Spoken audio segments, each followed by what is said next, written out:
ഇന്ന് ഞാൻ ചെയ്യാൻ പോകുന്നത് ഒരു ലഞ്ചിൻ്റെ റെസിപ്പിയാണ്. നല്ലൊരു ഇറച്ചിച്ചോറ് എങ്ങനെയാണ് ഉണ്ടാക്കുന്നതെന്ന് നമുക്കിന്ന് കാണാം. ആദ്യമായി ഒരു കുക്കറിലേക്ക് കുറച്ച് വെളിച്ചെണ്ണ ഒഴിക്കാം. എണ്ണയൊന്ന് ചൂടായി വരുമ്പോൾ അതിൽ സ്പൈസസ് ചേർക്കാം. ശേഷം അതിൽ ചതച്ച് വെച്ച ഇഞ്ചിയും വെളുത്തുള്ളിയും പച്ചമുളകും ചേർത്തിളക്കാം. അടുത്തതായി അതിൽ കുറച്ച് സവാള ചേർത്തിളക്കാം. കുക്കറിൻ്റെ ലിഡ് വെറുതെ ഒന്ന് അടച്ചു വെച്ചാൽ ഉള്ളി പെട്ടെന്ന് വഴണ്ട് കിട്ടും. കുക്കർ ലോക്ക് ചെയ്യരുത്, ഇടയ്ക്കിടയ്ക്ക് ഒന്ന് ഇളക്കി കൊടുക്കണം.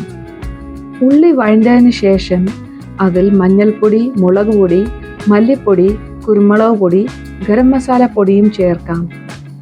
മസാലയുടെ പച്ചമണം മാറുമ്പോഴേക്കും അതിൽ ഇറച്ചി ചേർത്ത് നല്ലതുപോലെ ഇളക്കാം. ശേഷം അതിൽ ആവശ്യത്തിനുപ്പും കുറച്ച് വെള്ളവും ചേർക്കാം. ഇനിയും നമുക്ക് കുക്കർ അടച്ചു വെച്ച് വേവിക്കാം. ഇറച്ചി വെന്തതിന് ശേഷം അതിൽ കട്ട് ചെയ്ത് വെച്ച മല്ലിയിലയും പുതിനയിലയും കുറച്ച് തൈരും ചേർത്ത് ഇളക്കാം.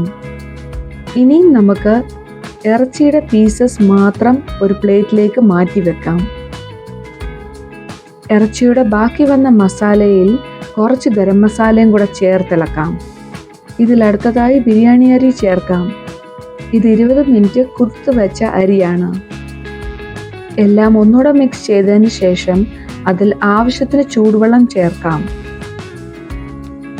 അടുത്തതായി ആവശ്യത്തിന് ഉപ്പും ചേർത്ത് കുക്കർ അടച്ചു വെച്ച് ഒരു വിസിൽ വരുന്നതിന് ശേഷം തീ ഓഫ് ചെയ്യാം. റൈസ് എല്ലാം കുക്കായി ഒന്ന് തണുത്തതിന് ശേഷം ഈ മാറ്റി വെച്ച ഇറച്ചി നമുക്ക് ചേർക്കാം. ലാസ്റ്റിൽ കുറച്ച് മല്ലിയിലയും പുതിനയിലയും ഇട്ട് ഗാർണിഷ് ചെയ്യാം. അങ്ങനെ വളരെ ടേസ്റ്റിയായുള്ള ഒരു ഇറച്ചിച്ചോറ് റെഡി ആയിട്ടുണ്ട്.